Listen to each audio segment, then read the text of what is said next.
Okay, let me just read the following. And they're citing this Matt Tardio on X.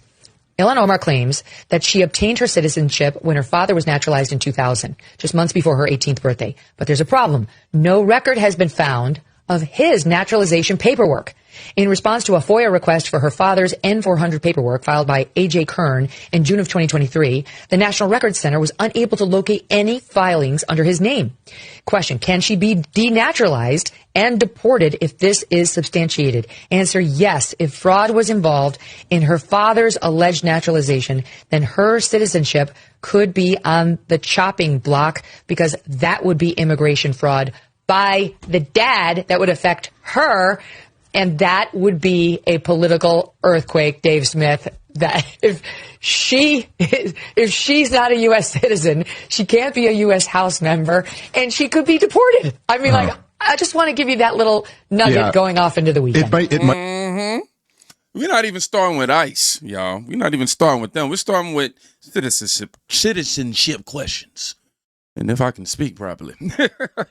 Anyhow, this is where it gets wild, because when your name already is in headlines about deportation and then deportation start happening in your district, you don't get the luxury of optics. You don't. You get pressure.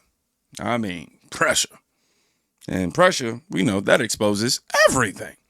Now, I want you to watch how fast this escalates. Investigating Ilhan Omar's sudden and massive increase in net worth has led us here, the middle of nowhere, because their wine business doesn't have any wine for sale, and Rose Lake Capital, their venture firm, doesn't seem to have any past clients. Yet, after some research, I found out about one past client. His name is Baiju, and he is either worth billions of dollars or worth nothing at all. So Tim Manette is Ilhan Omar's husband, and he went into business with Will Haler. Now, Baiju called Will Haler a serial fraud and says that he gave them fake documents. Look at the individual's track record. He's a serial fraud. In this video, we are going to discuss Rose Lake Capital's shady connection with Baiju, a man who owned a company called, get this, Think and Lear. Just kidding, it's Think and Learn. That's a bunch of bull. In this video, you will find out how this supposed billionaire, instead of making sense of Rose Lake Capital's high valuation, instead leads to $533 million more of missing money from a $1.2 billion loan from U.S. investors. That don't make no sense at all. What? This is where it shifts. You know what I'm saying? Because now it's not just immigration, it's money. It's business ties, it's bankruptcy courts, it's alleged wire transfers. You don't even have to say anything definitive. You just have to understand something simple here, right? When controversy stacks on controversy, people stop giving you the benefit of the doubt. That's the climax. And in that climax, ICE decides to move. Leave program fits into our criteria of small business owners, not those who make 200,000 and above. We don't make that much amount. We have been suffering since the crisis of ICE.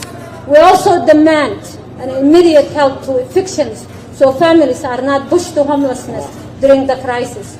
Our community deserves accountability. Our community deserves safety. We need also justice for those who lost their lives defending the community. Leave programs. Well, this just took a turn. Reparations? She demanding reparations? Cash grants? And trying to ban ICE from the neighborhood? Justice for martyrs? And look, whether you agree or not, this is a bold demand during active enforcement operations. Because when you publicly escalate, the federal government, they don't calm down. They respond, especially this one. And Minnesota is already under scrutiny, which leads us to this. 50%, roughly about half of the Somali immigrants in Minnesota, even after being in the U.S. for 10 years or longer, do not speak English very well. That is a real cultural problem in the United States. We brought in a lot of people. We need to allow our society, our civilization to cohere, to assimilate. to become one people, all of us, that we can all become fully American, and that's not happening. So I introduced this bill that would ban immigration from Somalia. For 25 years, I think that is a very fair and moderate response to what is, I think, a serious crisis, not only from the welfare fraud, but simply from the fact that there are so many people in this country that have not assimilated and need to. 50%, Okay, roughly about half. Now it's national. Now it's legislation. Now it's language like parallels, societies and moratorium. When a local issue becomes a federal talking point, that's when things move fast. And while all of this is building up, Ilhan makes a move. Well, not actually. Oh, well, I'm on the wrong screen, y'all. This is the wrong one. I'm supposed to be on this one right here. Yeah.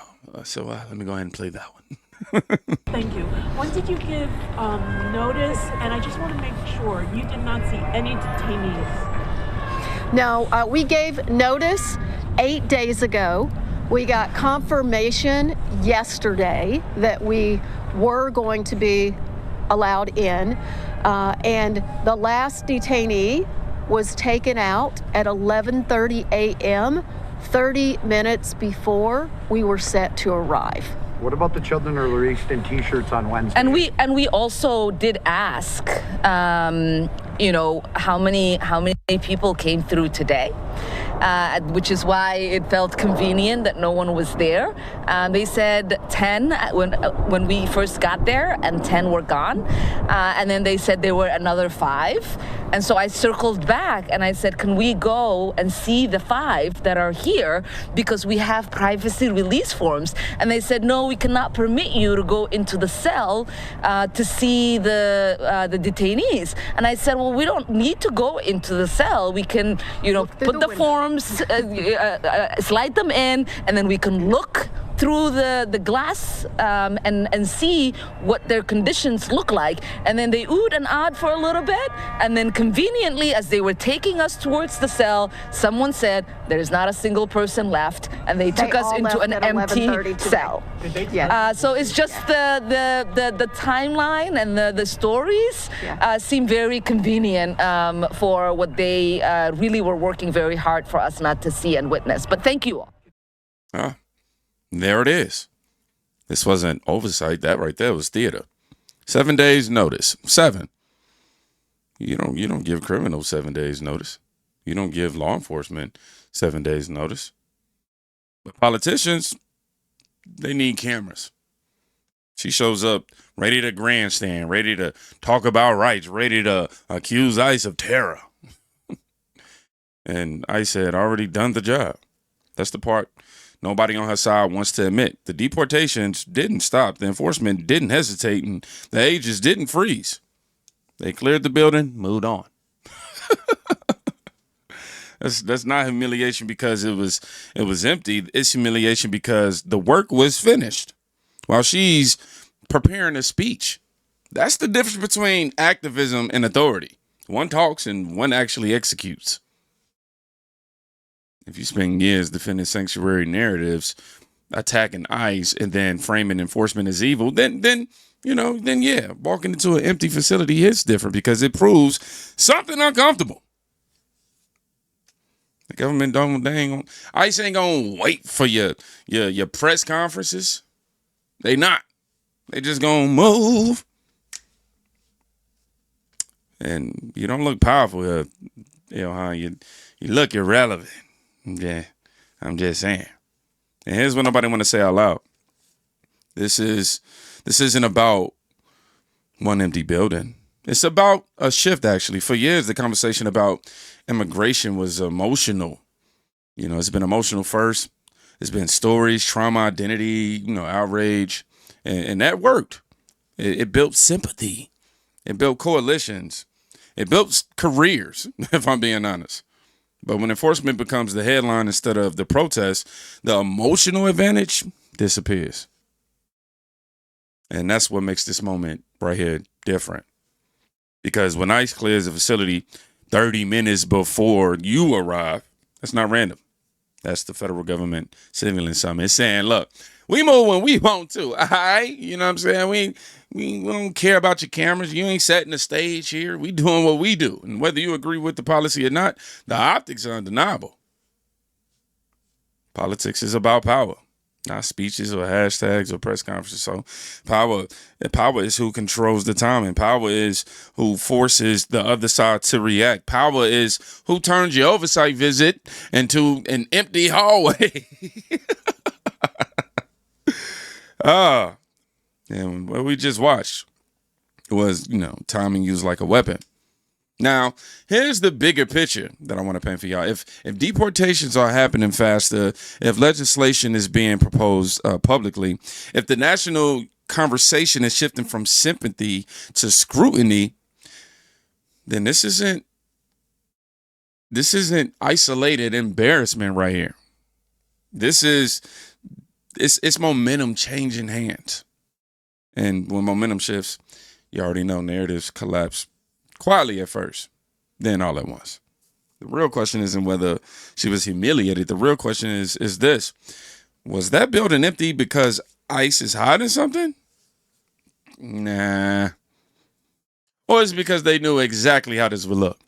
And if they knew, then somebody somewhere is playing a much longer game. Coincidence or strategy?